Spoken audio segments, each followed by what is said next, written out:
तो अब हम बिना रुके स्टार्ट करते हैं, और जिससे कि हमारा जो सिलेबस है वो जल्दी से कवर हो जाएगा। तो सबसे पहले आपको करना क्या है कि अपने पास अपने एक किताब रखनी है, जिससे कि हम जो ऑनलाइन के हिसाब से पढ़ेंगे तो उस हिसाब से आपको पढ़ते हुए उसी पर ध्यान देना है, ठीक है।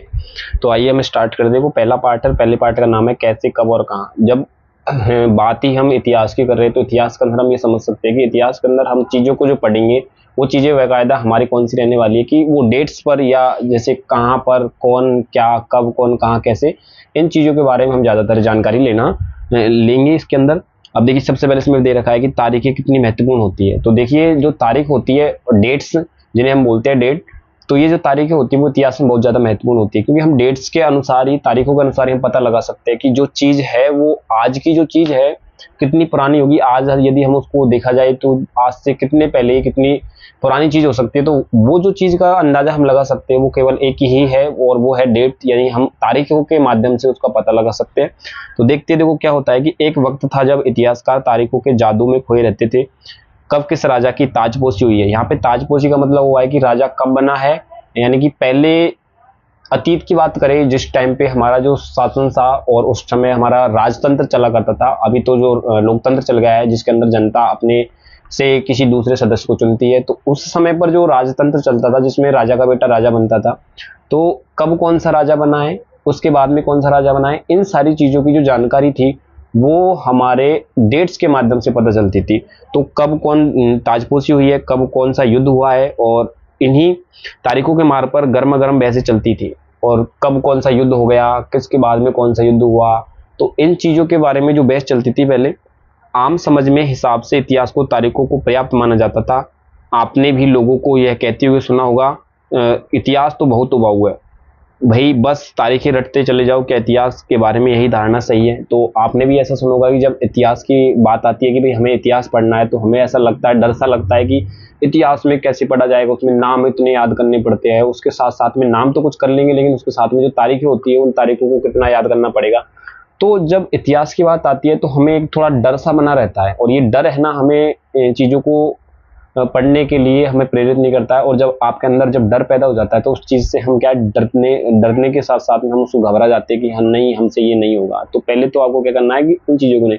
और इतिहास के बारे में तो वैसे कहा है कि इतिहास है बहुत बेवफा, और आज पढ़ी शाम को और सुबह तक खफा।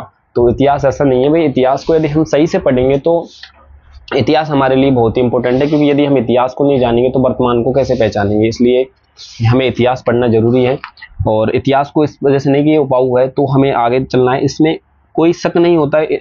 कोई शक नहीं है कि इतिहास अलग अलग समय पर आने वाले बदलावों के बारे में होता है। और हाँ, ये चीज़ तो है कि जब चीज़ें टाइम जैसे जैसे निकलते जाता है तो उसमें बदलाव देखने को मिलते हैं।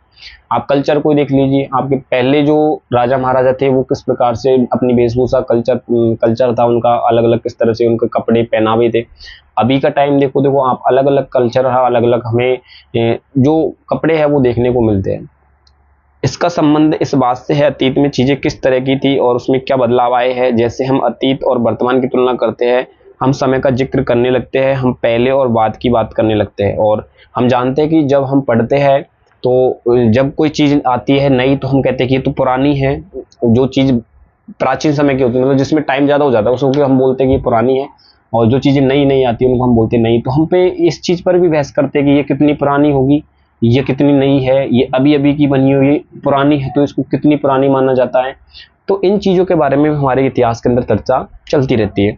अब देखिए रोज़मर्रे की ज़िंदगी में, रोज़मर्रे का मतलब होता है रोज़ की ज़िंदगी, यानी कि आज जो, जैसे आज की ज़िंदगी, कल जैसे क्या खाया कल नहीं खाया, तो रोज़मर्रे का मतलब होता है रोज़ की ज़िंदगी, यानी डेली ज़िंदगी में हम अपने आसपास की चीज़ों पर हमेशा ऐतिहासिक सवाल नहीं उठाते हैं। हम चीज़ों को स्वाभाविक मानकर चलते हैं, मानो जो कुछ हमें दिख रहा है वह हमेशा ऐसा ही रहा है। लेकिन हम सबके सामने कभी कभी अचंभे के क्षण आते हैं, कई बार हम उत्सुक हो जाते हैं और ऐसे सवाल पूछते हैं कि वाकई में ऐतिहासिक होते हैं।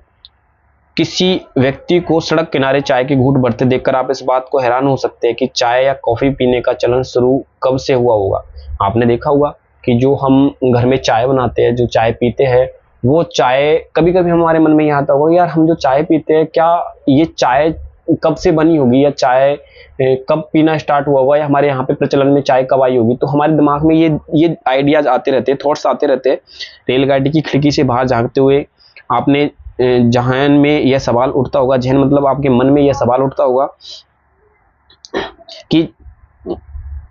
कि रेलवे का निर्माण कब हुआ, रेलगाड़ी के आने से पहले लोग दूर की यात्रा किस प्रकार से करते थे। सुबह सुबह अखबार पढ़ते आप यह जानने के लिए उत्सुक हो सकते हैं कि जिस जमाने में अखबार नहीं छपते थे उस समय लोगों की चीज़ों पर जानकारी कैसे मिलती है। और आपके दिमाग में ये आता है कि जिस समय पर यदि आप रेलगाड़ी में यात्रा कर रहे हो या रेलगाड़ी में आप सफ़र कर रहे हो, तो आप मन में विचार आता है कि यार ये जो रेलगाड़ी है वो कब चली होगी।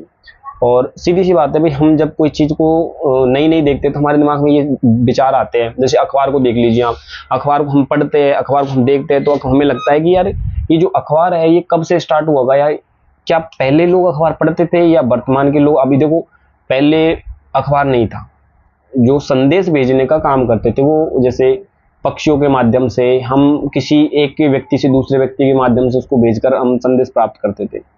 और उसके बाद में एक टाइम आया जिसके अंदर हम अखबारों न्यूज़पेपरों को पढ़ने लगे। और आज का आप टाइम देख लीजिए, अब धीरे धीरे वो भी चेंज हुआ है। न्यूज़पेपरों को मोबाइल पे ई नोट्स के द्वारा हम उनको पढ़ते रहते हैं। और ज़्यादातर तो अखबार है, जैसे आप दैनिक भास्कर को देख लीजिए, उसको अब एक अलग से ऐप बन गया, एप्लीकेशन जो एंड्रॉइड फोनों के अंदर चल रहा है, और उसी के माध्यम से उसको पढ़ लेते हैं। तो अखबार की ज़्यादातर जो छापे खाने थे वो भी धीरे धीरे कम होते जा रहे हैं।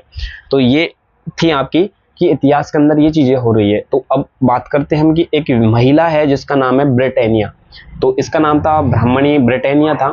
और ब्रिटानिया ने लोगों से कहा, वहाँ के मतलब भारत के लोगों से कहा कि यहाँ के जो लोग हैं उनको पूछा कि भाई हमें भारत के बारे में जानना है।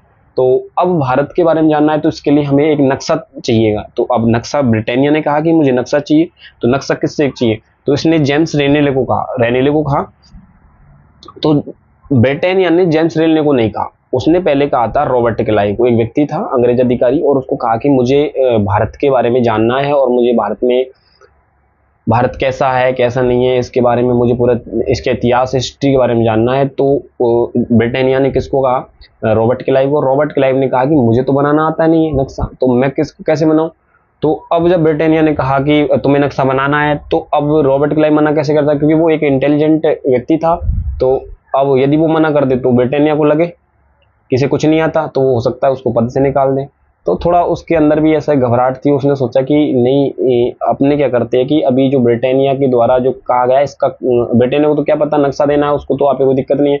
तो अब रॉबर्ट क्लाइव ने उन बाकी जो नीचे थे उन लोगों को कहा कि जो भी नक्शा तैयार करके देखा, यानी कि जो भारत का नक्शा तैयार करके देखा, उसको इनाम दी जाएगी, उसको भरपूर इनाम दी जाएगी। तो अब इस चीज़ से लेकर बहुत सारे लोगों ने नक्शा बनाया। तो उनमें से एक व्यक्ति था और उस व्यक्ति का नाम था जेम्स रेनेल। तो जेम्स रेनेल ने एक नक्शा तैयार किया, वो बहुत शानदार नक्शा तैयार किया, उसको जाकर दिया किसको, रॉबर्ट क्लाइव को। रॉबर्ट क्लाइव ने उस नक्शे को लेकर किसके पास में गया, जो ब्रिटानिया थी, ब्राह्मण ब्रिटानिया, उस ब्रिटानिया को दिया। और इसी की तस्वीर की जो फोटो खींचकर हमारे 8वीं क्लास की जो एनसीईआरटी उसके अंदर एक लगा रखी है। और यही वो है जिसके अंदर एक त्रिशूल सा अपना भाला पकड़े हुए है ब्रिटानिया। और उसके बाद में जो रॉबर्ट क्लाइव है वो उसको नक्शा गिफ्ट कर रहा है, वो उसको दे रहा है